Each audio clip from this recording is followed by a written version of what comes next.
Mesdames et messieurs, honorable audience, chers étudiantes et étudiants, bonjour.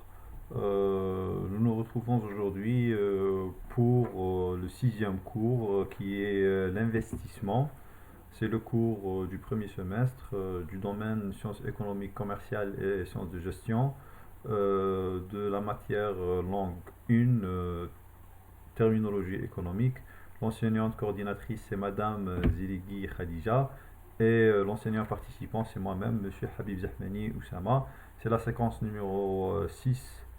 Et vous avez le code de source. Donc notre cours, nous l'avons partagé en 6 parties. La première partie, là où nous allons définir l'investissement. Par la suite, nous allons définir l'investisseur. Dans la troisième partie, nous allons classer les investissements selon plusieurs critères et nous allons donner les déterminants de l'investissement. Ensuite, nous allons parler de l'IDE, investissement direct étranger, et nous allons définir l'entreprise multinationale, parce que les multinationales généralement sont liées directement avec l'investissement en général et en particulier l'investissement direct à l'étranger, comme matière ou bien source d'élargissement des activités de ces entreprises.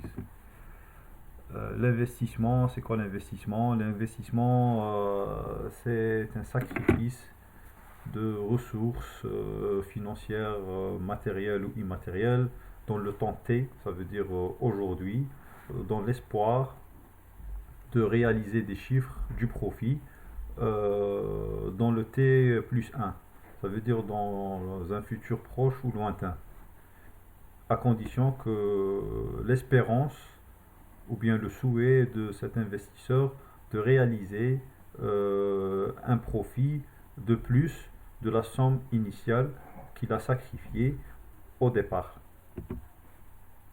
Donc l'investissement représente l'ensemble des biens et services achetés par les agents économiques au cours d'une période donnée pour produire ultérieurement d'autres biens et services. Et il ne faut pas confondre entre l'épargne et l'investissement.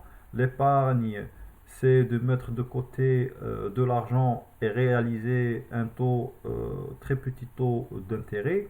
Par contre, l'investissement, c'est carrément un sacrifice d'argent, une exposition au risque. Et le profit, le taux de profit, il est très élevé par rapport à celui de l'épargne. Par contre, cet investissement est exposé au risque. Il peut réaliser du profit, comme il peut ne pas réaliser de profit, comme il peut diminuer vers une perte. Et quel que soit le risque, marche avec lui le taux d'intérêt.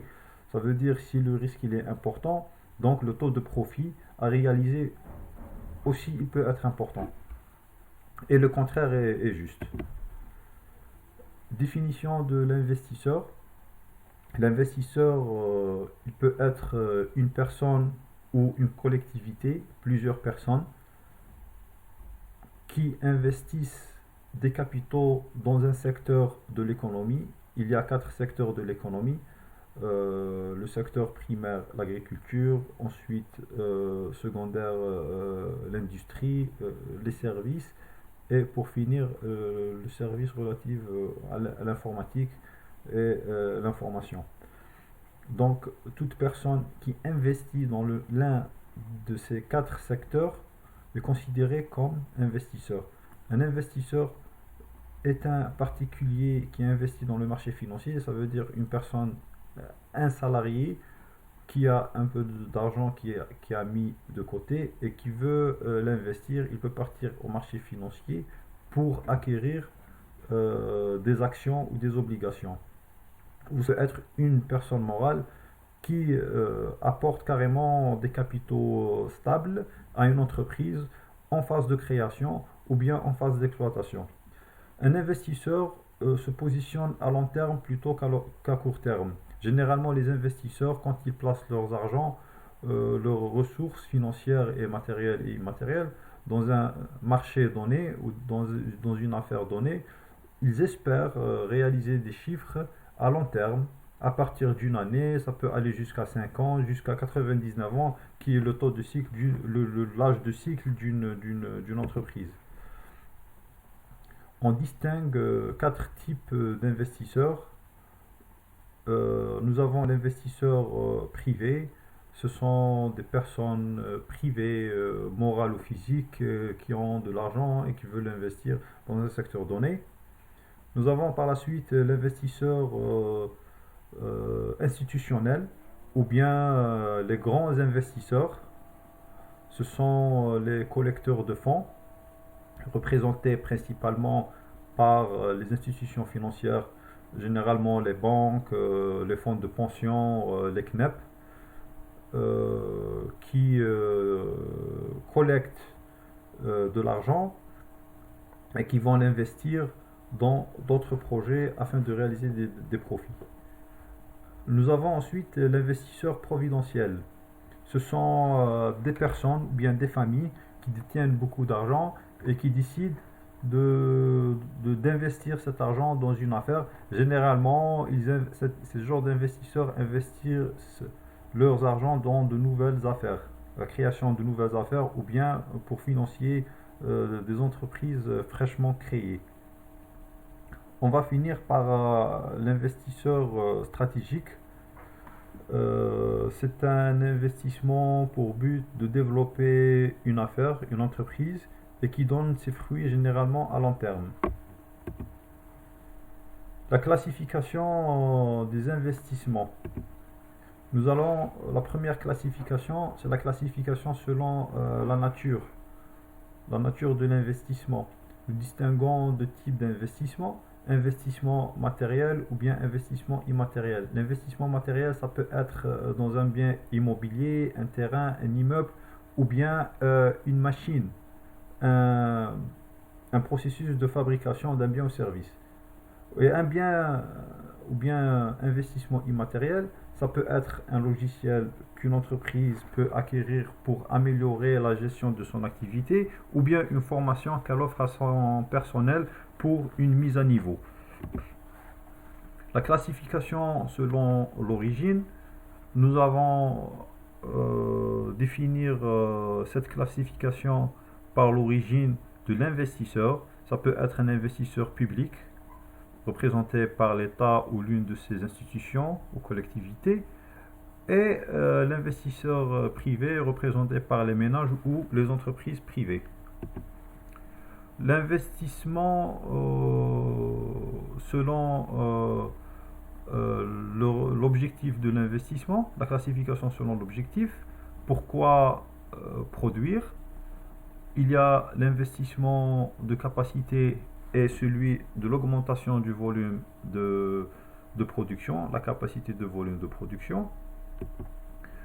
Nous avons ensuite l'investissement de productivité, et cela veut dire quand une entreprise augmente sa productivité en remplaçant le facteur humain par des machines.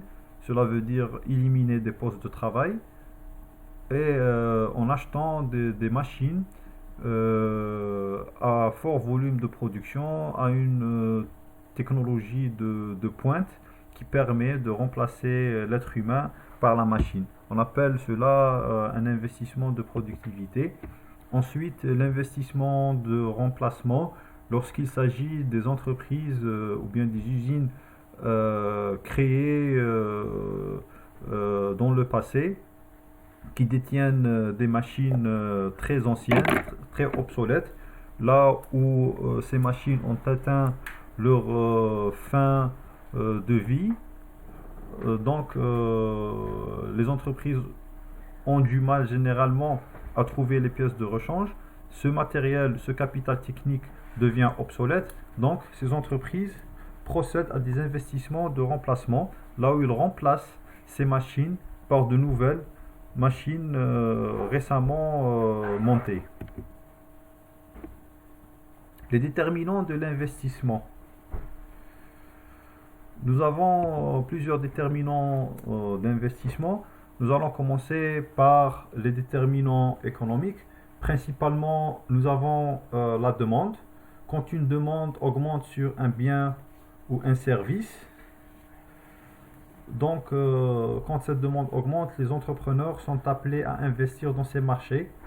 Cette demande va augmenter la consommation et quand il y a une consommation, un besoin va être exprimé et pour satisfaire ce besoin, il va créer une opportunité d'affaires pour un nouveau investissement.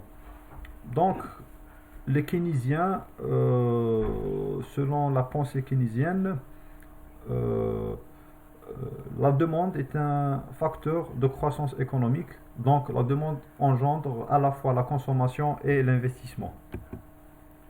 Les déterminants financiers sont généralement le niveau de profit que l'investisseur réalise.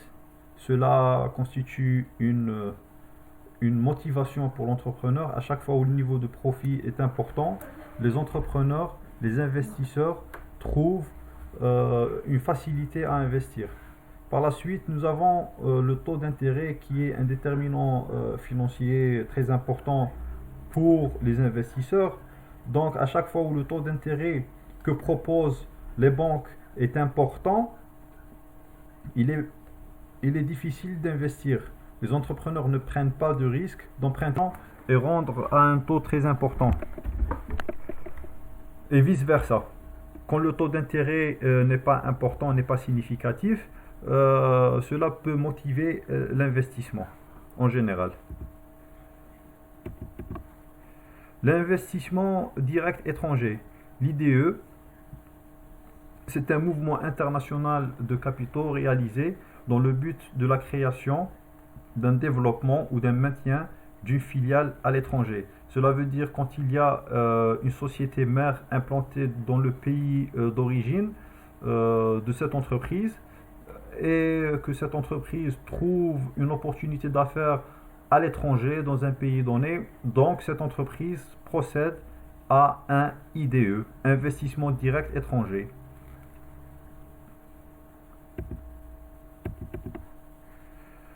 Nous allons clôturer notre cours par l'entreprise multinationale. Une entreprise multinationale, c'est une entreprise de très grande taille qui est implantée à l'étranger dans 2 ou plusieurs pays par le biais de filiales. Il y a la société mère qui est le centre de contrôle, le centre principal de décision et ce centre principal de décision, il gère en matière de recherche de développement, en matière de marketing, en matière de gestion, de management, les autres filiales qui sont implantées dans d'autres pays. Et la gestion opérationnelle est assurée par les filiales locales dans chaque pays. Nous vous remercions pour votre attention. Nous sommes arrivés à la fin de notre cours. Au prochain cours.